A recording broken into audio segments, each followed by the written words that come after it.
Assalamualaikum warahmatullahi wabarakatuh. Selamat pagi anak-anak hebat kelas 6 Kota Surabaya. Bertemu lagi dengan acara kebanggaan kita semua, belajar dari rumah bersama guruku. Halo, apa kabar anak-anak hebat Kota Surabaya? Baik. Pastinya Ibu doakan kalian kabarnya baik-baik saja ya, dan dalam keadaan sehat walafiat. Perkenalkan, nama Ibu adalah Ibu Aryaning Menita Sari. Sehari-hari Ibu bekerja di SDN Sidosermo 1 427. Kalian cukup memanggil dengan Bu Ari ya anak-anak.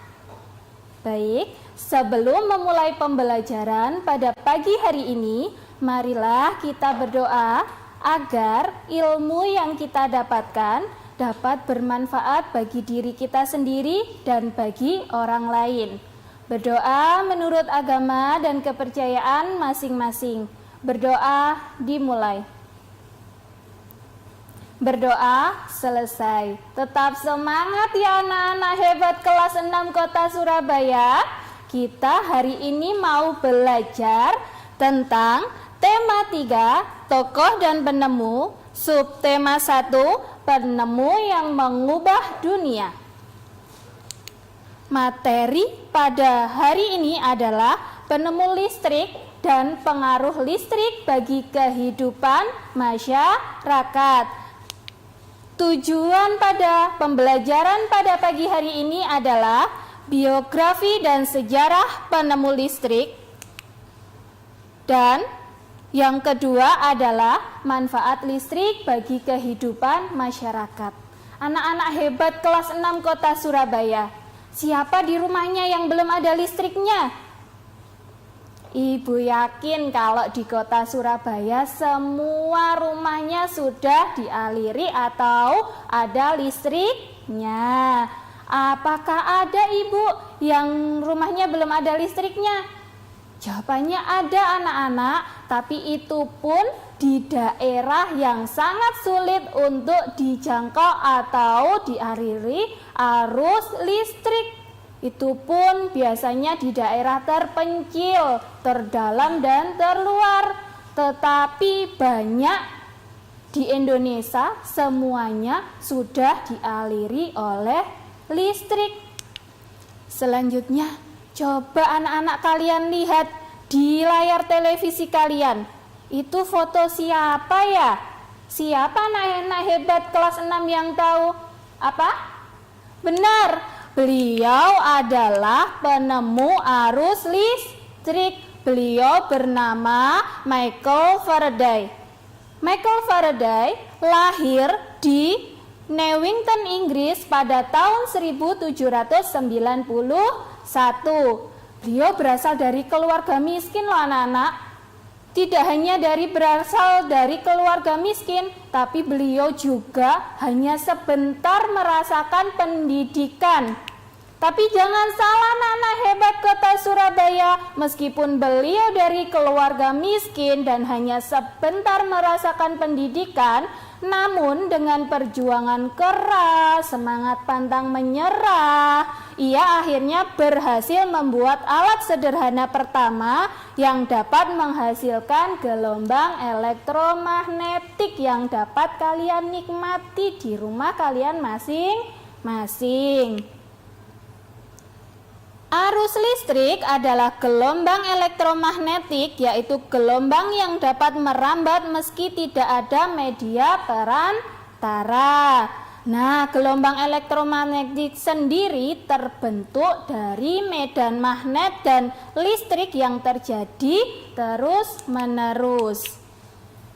Proses terjadinya kemudian memicu terjadinya arus listrik. Nah, arus listrik itu awalnya dihasilkan oleh generator raksasa pada pusat pembangkit listrik.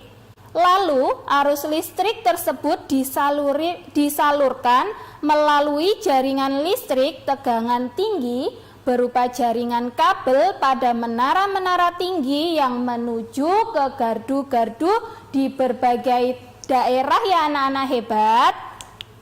Selanjutnya, dari gardu-gardu penerima, arus listrik kemudian disalurkan ke rumah penduduk dan berbagai tempat yang memerlukan listrik. Arus listrik yang diterima di rumah kemudian disalurkan melalui rangkaian kabel listrik di dalam rumah kalian. Selanjutnya, rangkaian tersebut umumnya itu berada di atap rumah kalian untuk tempat dudukan lampu atau di dinding rumah kalian untuk sakelar dan colokan listrik tempat menghubungkan beragam peralatan elektronik seperti televisi, kulkas, kipas angin, dan lain-lain. Lah, rangkaian listrik itu dibagi menjadi dua anak-anak yang di rumah kalian, rangkaian seri dan rangkaian paralel. Rangkaian seri dan paralel merupakan jenis rangkaian yang dipakai untuk menyambung dua ataupun lebih komponen listrik sehingga menjadi satu kesatuan. Anak-anak, nanti setelah kita belajar bersama ini, kalian keluar ke rumah ya. Di atas rumah kalian lihat di situ ada colokan atau ada semacam batangan gitu, itu adalah arus listrik yang dialirkan, kemudian kabelnya dimasukkan ke dalam rumah kalian. Nah, di layar kalian sudah muncul gambar. Di situ adalah proses terjadinya listrik sampai ke rumah-rumah kalian. Baik anak-anak, yang pertama itu ada pembangkit listrik. Dari pembangkit listrik kemudian dibawa ke penaik tegangan. Dari penaik tegangan disalurkan lagi ke saluran transmisi. Saluran transmisi itu biasanya kalian menyebutnya dengan tower atau menara. Lah, dari saluran transmisi disalurkan lagi di saluran distribusi. Biasanya kalian lihat di pinggir-pinggir jalan raya ada semacam ini ya, namanya saluran distribusi. Yang terakhir adalah disalurkan di pelanggan listrik atau di rumah kalian anak-anak hebat. Nah, sebelum kita lanjut ke materi selanjutnya, setelah jeda iklan berikut ini, kita akan kembali lagi tetap bersama acara kesayangan kita, belajar dari rumah bersama guruku. Halo anak-anak hebat Kota Surabaya, kembali lagi di acara kebanggaan kita semua, belajar dari rumah bersama guruku. Kita lanjutkan ya materi pada pembelajaran yang tadi. Lah, tadi sudah Ibu jelaskan tentang penemu listrik dan cara listrik ke rumah-rumah kalian. Sekarang kalian lihat video ini supaya kalian lebih mengerti lagi siapa Michael Faraday dan bagaimana arus listrik sampai di rumah kalian.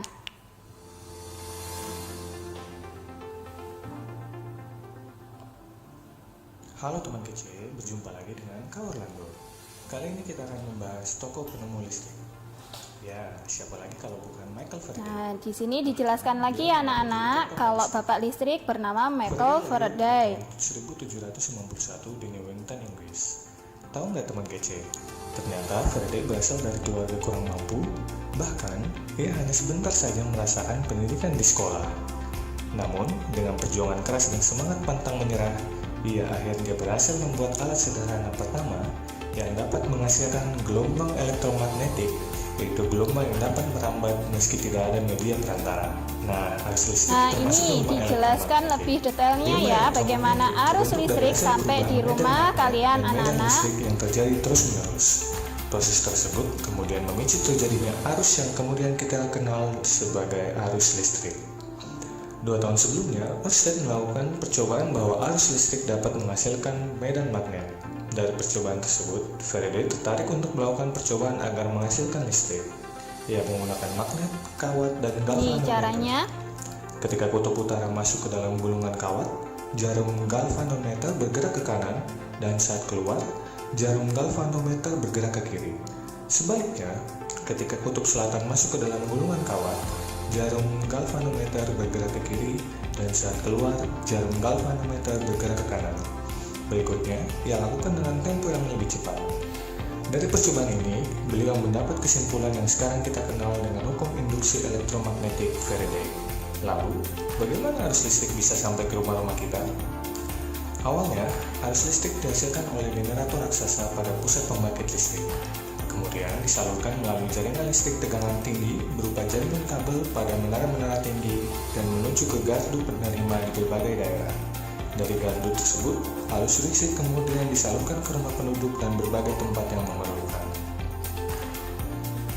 Jadi, kalau teman kece dikasih soal seperti ini, pasti tahu ya jawabannya. Siapa lagi kalau bukan Michael Faraday? Faraday sangat berjasa untuk kita karena karyanya di bidang kelistrikan. Dengan adanya listrik, kita bisa menyalakan lampu untuk belajar, menyalakan kipas angin kalau panas, nonton TV, dan lain-lain. Jadi, tiap kali menyalakan alat listrik, ingat ya siapa yang berjasa mengembangkan teknologi listrik. Gimana teman kece? Tertarik untuk menjadi ilmuwan berikutnya? Yang pasti harus mau tahu dan pantang menyerah serta semangat belajar tentunya bersama kejarcita.id. Kejar cita, kejar ilmu, raih cita. Baik anak-anak, dari penjelasan Bu Ari tadi dan kalian sudah melihat video tadi, kalian lebih paham lagi ya siapa penemu listrik dan bagaimana listrik sampai di rumah kalian. Nah, di sini ada foto sebelum ada listrik. Jadi di sini ada anak belajar ya. Anak belajarnya menggunakan lilin. Kemudian di sini ada foto sesudah ada listrik. Dari yang menggunakan lilin, sekarang menggunakan lampu. Dan di bawah ini ada gambar anak yang sedang belajar sambil tiduran ya. Tidak boleh dicontoh ya. Kalau yang ini ada lampu, ada kipas angin, ada radio, itu karena sudah ada listrik. Selanjutnya, kita materi ke selanjutnya, pengaruh listrik terhadap kehidupan masyarakat. Kira-kira anak-anak hebat kelas 6 kota Surabaya tahu tidak pengaruh listrik terhadap kehidupan di masyarakat? Pastinya sudah tahu ya. Agar lebih paham lagi, Bu Ari akan jelaskan. Dengan adanya listrik, banyak sekali manfaat yang dapat kita peroleh. Listrik membuat orang hidup lebih nyaman dan membuat pekerjaan lebih cepat. Ini ada beberapa contoh manfaat listrik bagi kehidupan masyarakat, antara lain sebagai sumber penerangan, sebagai sumber energi, sebagai penghasil gerak, penghasil panas, dalam bidang medis dan sarana hiburan dan masih banyak lainnya. Contohnya sebagai sumber penerangan, listrik membuat kehidupan di dunia ini semakin terang. Dengan adanya listrik, kita tidak perlu menyalakan obor atau lilin. Coba kalian bayangkan anak-anak hebat, kalau kalian setiap hari menyalakan lilin, pasti habis berapa lilin untuk menerangkan rumah kalian.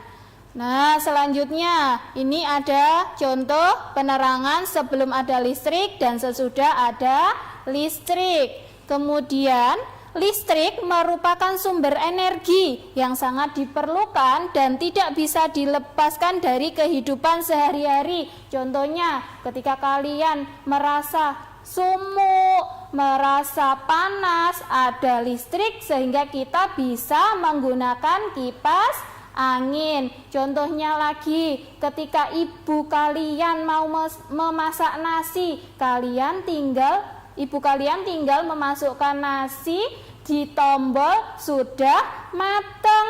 Terus apalagi anak-anak? Oh iya, kalian mau menyalakan televisi. Kalau tidak ada listrik, bisa tidak? Tentunya tidak bisa.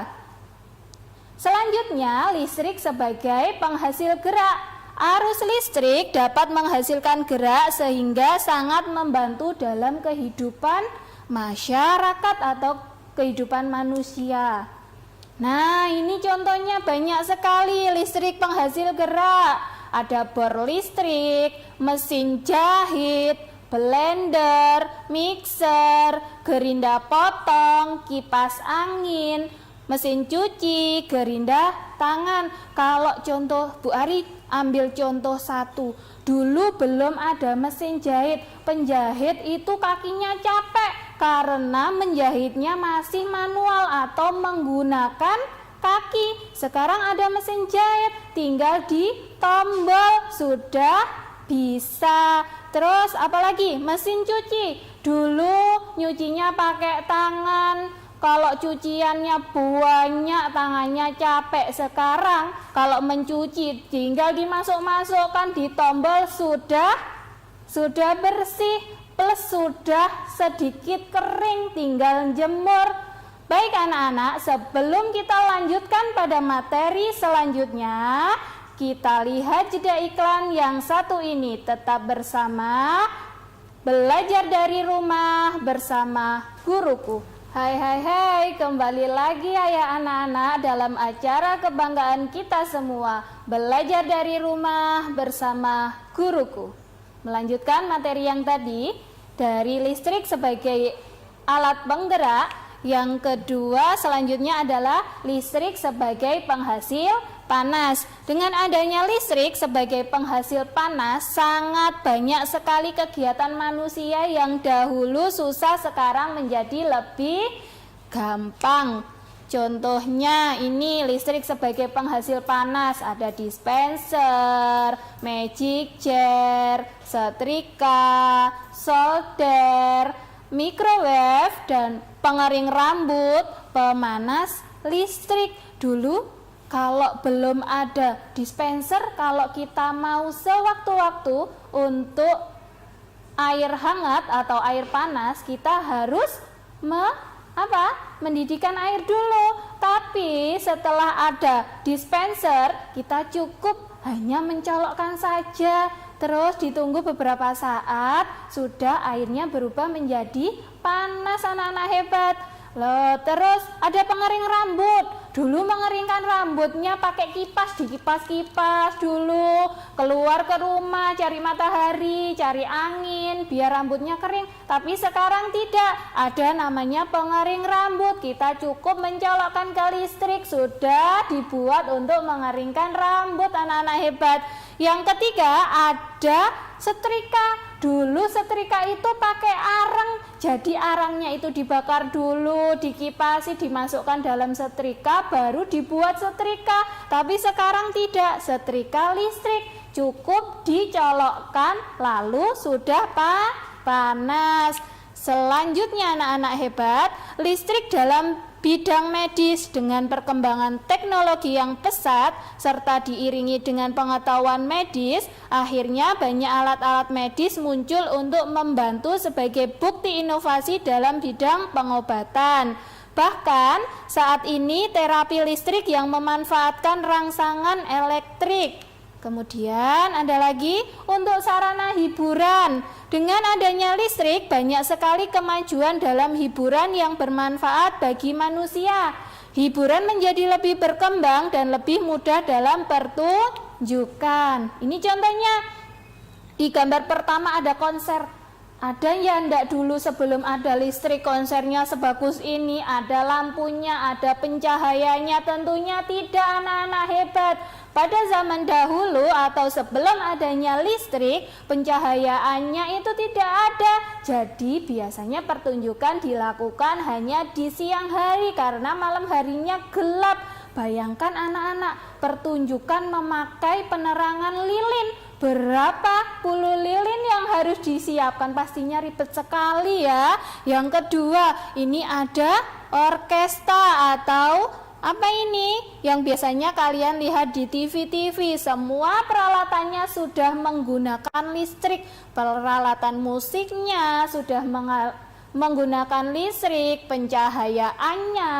Yang ketiga ada pentas seni. Yang pernah ke Bali, itu adalah pentas seni yang dilakukan di Bali. Bagus pencahayaannya, meskipun itu dilakukan pada malam hari anak-anak hebat, tapi tetap bagus. Listrik sarana hiburan, masih banyak contoh lagi seperti Ini listrik seperti sarana hiburan. Lah, dari semua penjelasan Bu Ari tadi, dapat kalian bayangkan kalau tidak ada listrik. Tanpa listrik tentunya kita tidak akan mendapatkan banyak kesulitan dalam mengerjakan aktivitas sehari-hari. Namun demikian, kita juga harus tetap bijaksana menggunakan listrik dalam kehidupan sehari-hari. Anak-anak hebat kelas 6 Kota Surabaya, kalau menggunakan listrik harus bijak ya. Jangan kalian main tapi televisinya nyala. Kalian berada di ruang tamu, tapi kipas angin di dalam kamarnya nyala. Kalian menyalakan lampu, padahal itu siang hari. Kan kalau siang hari semuanya terang, tidak perlu menyalakan lampu. Jadi ibu yakin kalau anak-anak kelas 6 hebat Kota Surabaya pasti bijak dalam menggunakan listrik. Lah, dari tadi ibu sudah menjelaskan pengaruh listrik, siapa yang menciptakan listrik, dan banyak lagi manfaat listrik. Oh iya anak-anak, listrik tadi kira-kira kalian mau menjelaskan tidak? Nanti kalian bisa bercerita ke orang tua kalian. Ayah, bunda, listrik kita itu berapa ya ayah? Dulu itu ayah dan bunda sempat tidak tahu listrik, sempat mengalami belum ada listrik atau tidak ya? Mungkin masih ada neneknya yang masih hidup, ditanyain, dulu itu kalau tidak ada listrik itu seperti apa ya nek? Dulu itu kalau tidak ada listrik, ayah bunda itu belajarnya seperti apa ya? Nah, seperti itu anak-anak hebat. Nah, sekarang di akhir pembelajaran kita ada tugas buat anak-anak hebat kelas 6 Surabaya. Tugas di rumah kalian adalah 1. Mengamati lalu mencatat benda-benda di rumah kalian yang menggunakan listrik minimal 5 ya.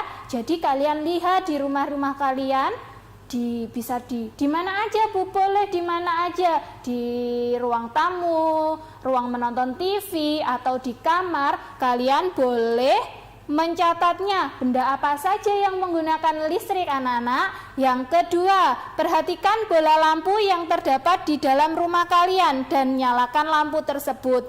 Menurutmu apakah perbedaan antara masa sebelum ada listrik dan setelah ada listrik? Perhatikan bola lampu di rumah kalian, terus kalian itu mencari perbedaannya sebelum ada listrik dan sesudah ada listrik itu seperti apa. Yang ketiga, tuliskan 2 manfaat listrik bagi diri kalian sendiri dalam pembelajaran. Jadi sebutkan 2 manfaat listrik bagi kehidupan kalian dalam pembelajaran. Bu Ari kasih contohnya ya.